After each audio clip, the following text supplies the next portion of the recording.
Olá, boa tarde, Mundo UFG no ar, mostrando um pouco das ações da Universidade Federal de Goiás e como elas podem fazer parte da sua vida. O Mundo UFG também traz informações sobre o que acontece na cidade. Vamos começar? Estamos quase no mês de julho e em outros tempos muita gente estaria se preparando para as viagens de férias comuns nesse período. Mas devido à pandemia este ano será diferente e o setor de turismo, um dos que mais tem sofrido os impactos da Covid-19, já amarga um prejuízo de 62 bilhões, segundo projeção da Confederação Nacional do Comércio de Bens, Serviços e Turismos, a CNC. Em Goiás, a coordenadora do Observatório do Turismo fala da situação aqui no estado. A retração desse mês de abril, segundo o IBGE, na sua pesquisa mensal de serviços, foi de 70%, a retração da receita dessas empresas de turismo. Em contraponto a isso, nós também analisamos aqui uma pesquisa que foi anunciada pela Federação dos Bancos. Essa pesquisa da Febraban, citada pela Giovana, mostra que 49% das pessoas entrevistadas têm a expectativa de que as finanças vão voltar ao normal dentro de um ano. Apesar do momento ser de retração, há a expectativa e ansiedade nas pessoas por viagens. E tão logo a gente volte à normalidade, o setor deve voltar a se reaquecer. As tendências que nós temos hoje são de viagens de curta duração e para quilometragens curtas também, num raio aí de 150 quilômetros, em destinos turísticos que estejam preparados, que estejam implantando normas de sanitização e que queiram proporcionar para esse turista, para esse novo turista, a partir desse novo normal, experiências inesquecíveis, porém seguras. E por falar em retomada das atividades no setor, a Prefeitura de Caldas Novas autorizou a reabertura de hotéis e parques aquáticos a partir de julho, seguindo regras para evitar novos casos de Covid-19. Até agosto são esperados 250 mil turistas na cidade. Um estudo de simulação feito pela UFG aponta que a retomada do turismo pode trazer riscos tanto para moradores da cidade quanto para visitantes que podem voltar para casa infectados. Letícia Brito traz mais detalhes numa entrevista com o professor José Alexandre. Acompanhe. Quando o município vai voltar para as atividades turísticas, ele tem que abrir, né? Ele tem que flexibilizar a quarentena, vai abrir bares, vai abrir restaurantes, vai abrir os hotéis, né? Com isso, a população começa a circular e os turistas estão chegando. A população de Caldas Novas, na verdade, se você olhar no nosso estudo, você vai ver que a população de Caldas Novas, quando começar a aumentar muito o número de turistas chegando, se isso acontecer, quer dizer, se o número de infecções for, o número médio de transmissões for 2, a população de Caldas Novas já vai estar decrescendo em termos de epidemia.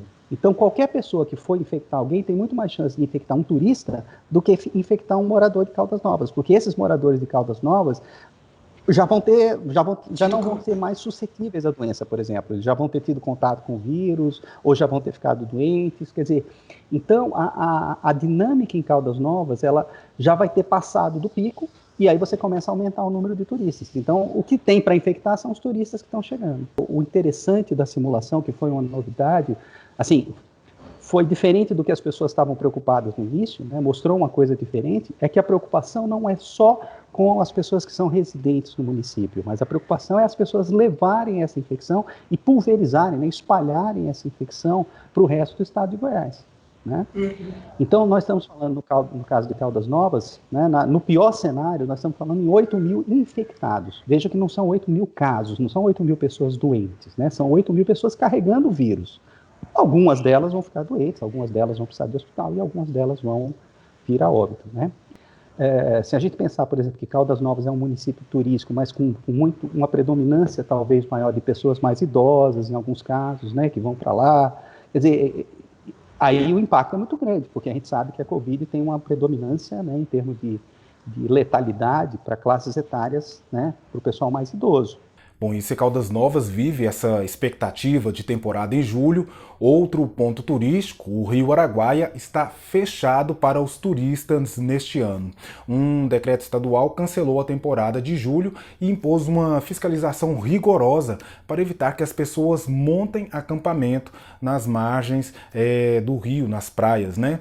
Ela vai contar com o apoio das prefeituras, da Polícia Militar Ambiental, do Corpo de Bombeiros, da Goiás Turismo e da Secretaria de Meio Ambiente e Desenvolvimento Sustentável.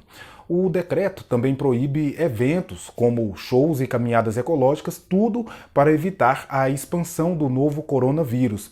E também prevê uma multa que pode variar de R$ 1.000 a R$ 500 mil.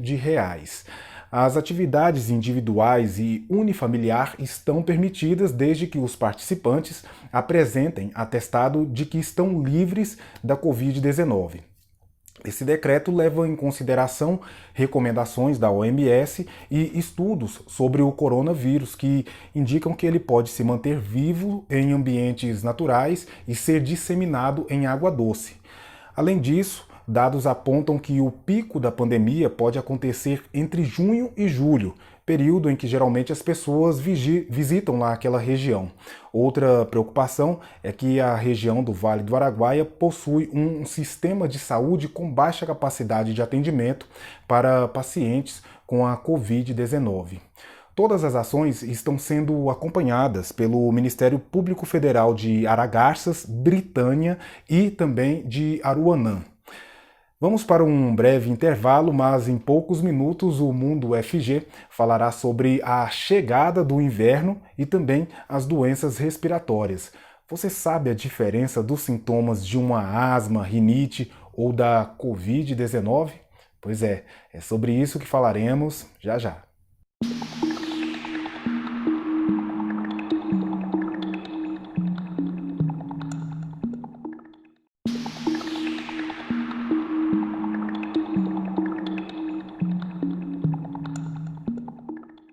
Entramos no inverno que traz madrugadas com baixas temperaturas e dias de muito calor.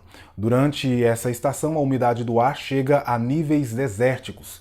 Esses fatores favorecem o surgimento de alergias e doenças respiratórias. E em tempos de pandemia, tosse e espirro podem causar preocupações. Então, eu conversei com uma médica otorrinolaringologista para saber mais sobre as características dessas doenças e como diferenciar os sintomas e também como prevenir. Acompanhe só. Em meio a uma pandemia, né, desse novo coronavírus, como que a gente faz para diferenciar os sintomas, né, de uma crise respiratória de uma doença como essa que nós estamos enfrentando? Na verdade, eu diria que nós temos aí com a pandemia um efeito protetor. Vamos falar da coisa boa primeiro, para depois a gente falar da coisa ruim. As nossas crianças nunca tiveram tão saudáveis. Com esse isolamento, circula menos vírus, então diminui o contato, então as crianças estão tendo menos doenças respiratórias, nós estamos tendo uma incidência muito menor de amidalites, de otites, de doenças infecciosas que acontecem. Então, com toda essa pandemia, podemos dizer que estamos, por um lado, com crianças mais saudáveis, que são efeitos da falta de escola, né, desse isolamento, que eu acho que se a gente pode dizer que tem uma população que está muito bem isolada, são as crianças, né, porque as crianças não estão tendo as atividades escolares, nem atividades extra, né, curriculares, então isso tem sido um fator, eu diria, de certa forma, protetor. Por outro lado, nós estamos vivendo essa angústia aí da questão de qualquer gripe, o medo de se tratar de, né, uma infecção aí pelo coronavírus, né, que é a Covid-19. Na verdade, o que a gente tem pedido para a população, que tem alguns sinais de alerta, né, mas dentro, principalmente da nossa área, aí, a otorrinolaringologia, nós estamos tendo alguns sintomas que nos têm chamado muito a atenção. Um deles é a anosmia, que é a perda de olfato precoce, como um dos principais sintomas de pacientes que iniciam com o Covid-19. relação a doenças respiratórias, nós temos chamado a atenção justamente para falta de ar, tosse seca e febre alta. Isso é muito diferente de uma rinite alérgica, que é aquele paciente que já sabe que tem um quadro alérgico, que chega essa época do ano, ele vai ter prurido nasal, espirros em salva, que são aqueles espirros repetitivos. Então, um quadro clínico dá para a gente diferenciar, mas a gente tem orientado os pacientes a também não ter medo de procurar. Na verdade, Pedro, o que acontece, tanto o tempo seco como o tempo frio, ele predispõe a dissipar mais partículas, tanto químicas como biológicas no ar.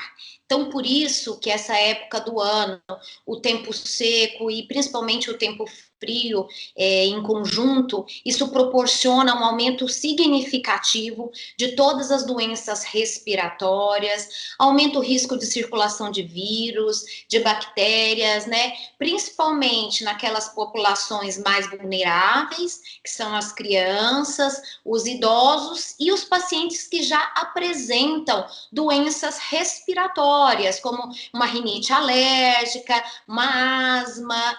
Quais são essas doenças? A rinite, o que mais? Todos os quadros respiratórios, eles podem se agravar nessa época do ano, né? Então, o paciente asmático, ele vai ter mais crises de asma. O paciente que tem dermatite atópica, ele vai ter um comprometimento maior da pele, né? Os pacientes que apresentam a rinite alérgica, eles vão ter mais sintomas, eles podem fazer mais quadros de rinossinusites. Então, todas as doenças respiratórias, porque o tempo seco, ele altera a nossa fisiologia nasal, né? O nariz, ele tem aquela função de aquecimento, de preparação do ar para que ele chegue no pulmão. Quando a gente tem essa época, devido às mudanças de temperatura e ao ressecamento, a gente acaba tendo uma porta de entrada mais fácil também para os vírus e para as bactérias. Quando a gente compara as duas doenças, a falta de ar, ela pode aparecer nos dois casos, né? Tanto num paciente com a Covid-19 quanto com uma outra doença respiratória mais comum, digamos assim. Sim, sim. Os sintomas, eu acho que a grande questão aí, que o paciente que já apresenta essas doenças respiratórias normalmente são processos crônicos, são pacientes que já sabidamente apresentam os seus sintomas usuais nessa época do ano, né? Então serve de alerta que se fugir do seu usual, ou mesmo se você está entrando numa crise, você é um paciente que já sabe que tem rinite, já sabe que tem um quadro respiratório, você já está acostumado a lidar com o seu quadro respiratório, se algo estiver diferente do usual, ou se você usou um antialérgico um dia e está vendo que o quadro está diferente, é importante sim, Pedro, que você procure uma assistência médica e uma orientação adequada. E o que as pessoas podem fazer para se prevenir? Bom, nessa época do ano, as medidas de prevenção, como eu falei, para as crianças, elas já estão sendo tomadas, que é evitar aglomerações, e é uma época como, não é uma novidade a questão da aglomeração predispor à disseminação de doenças, né? Nós não temos só, né, a Covid-19, a gente, nessas épocas do ano, a gente tem o vírus influenza, que é um vírus que acomete principalmente crianças e idosos de forma mais grave, podendo acometer qualquer faixa etária, mas com quadros às vezes um pouco mais graves, e as orientações são essa, né? Evitar aglomeração, uma alimentação saudável, hidratação e principalmente a higienização nasal com solução fisiológica, né? Que é a famosa lavagem com soro fisiológico, lavagem nasal, que todo paciente que tem doença respiratória já tem essa orientação. E outra coisa, nós que estamos numa região muito seca, é tentar controlar ao máximo o ambiente. Como fazer isso? Como controlar o ambiente? O controle do ambiente é usar mais, no caso do paciente que não tem umidificador de ar, bacias de água, balde, aquela coisa antiga, toalhas molhadas no quarto, para melhorar a qualidade desse ar, né? Durante o dia abrir as janelas, deixar ventilar bem isso aí, né? E evitar, principalmente os pacientes alérgicos, alérgicos, pó, poeira, tudo que solta pluma, pelo, enfim. Esse controle ambiental do alérgico, que normalmente os pacientes também já estão orientados. A gente tem visto que os números da Covid-19 não param de subir. O Brasil tem alcançado tristes recordes de números de contaminados e vítimas fatais. Diante desse contexto, nós percebemos que muitas pessoas estão em situação vulnerável e precisam de ajuda. Por isso, eu te convido mais uma vez a fazer parte da campanha UFG Solidária, Juntos Doando para Quem Precisa. Você pode doar qualquer valor e ele será revertido em cestas de alimentos e kits de higiene e limpeza. No site da campanha você confere quem já recebeu e também verifica como você pode ajudar. Se puder, participe, entre nessa corrente do bem. O Mundo UFG vai para mais um rápido intervalo. Espera aí que eu já volto.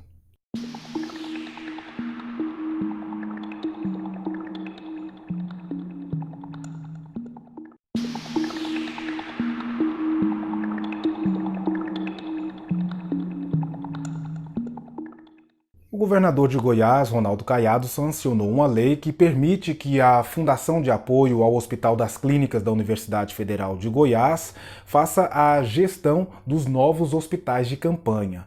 O convênio vai destinar até 150 milhões de reais para a Funda HC fazer a gestão, operação e atuação nos novos hospitais que estão sendo montados para atendimento a pacientes com a Covid-19.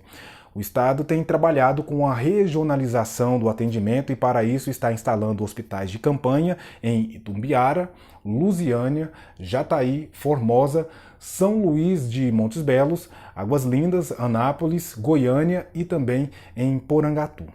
E, por falar em governo, o governo estadual também vai recorrer de uma decisão do Tribunal de Justiça que suspendeu os efeitos do decreto que previa a retirada de benefícios fiscais para empresas que demitam ou suspendam contratos de pessoas que fazem parte de grupos de riscos da Covid-19. A intenção do governo é proteger os empregos, sobretudo dos mais vulneráveis. Mas o decreto é contestado, pois os benefícios fiscais eles foram concedidos com base em uma lei estadual convalidada por outra lei federal. Por isso, a suspensão de benefícios só poderia ser feita a partir da aprovação de uma nova lei. Além disso, em algumas situações, a obtenção do incentivo fiscal só é alcançado com uma contrapartida, como o aumento da capacidade produtiva, regularidade fiscal e também geração de empregos. Daí o governo aponta mais um motivo para a suspensão do benefício. Se ele é concedido para incentivar a geração de empregos, não se justifica mantê-lo quando a empresa faz o contrário, demite.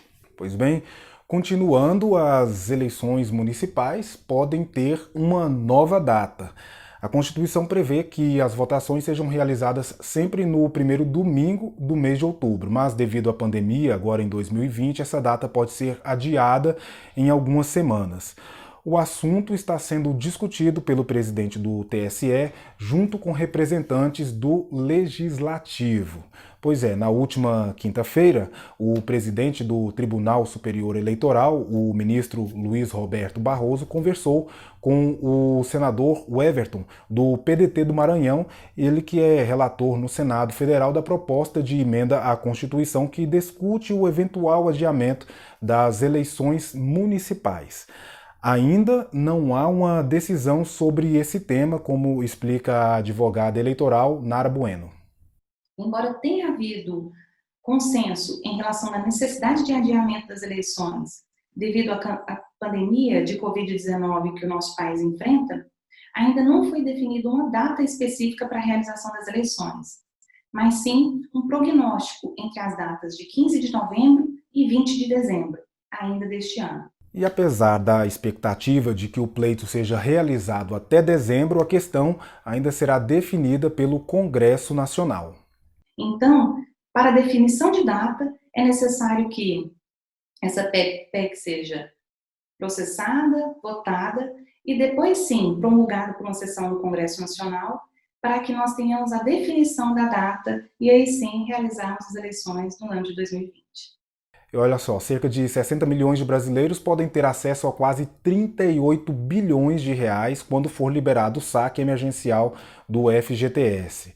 A medida faz parte das ações que o governo federal tem adotado para minimizar os impactos da pandemia com auxílio financeiro à população. Terá direito ao saque todos os trabalhadores com contas ativas ou inativas, desde que tenham saldo. O valor máximo de saque será de R$ 1.045. Ele poderá ser feito por meio de uma poupança digital que a Caixa vai disponibilizar. Tem também os canais de atendimento que a Caixa disponibilizou para tirar dúvidas, pela internet, no site fgts.caixa.gov.br. Pelo telefone, número 111, na opção 2. E também pelo aplicativo FGTS. Você pode ver o valor disponível e a data programada para o depósito. Os valores ficam disponíveis inicialmente para pagamentos de contas ou compras com o cartão de débito virtual. Posteriormente, é possível fazer saque ou transferência para outras contas.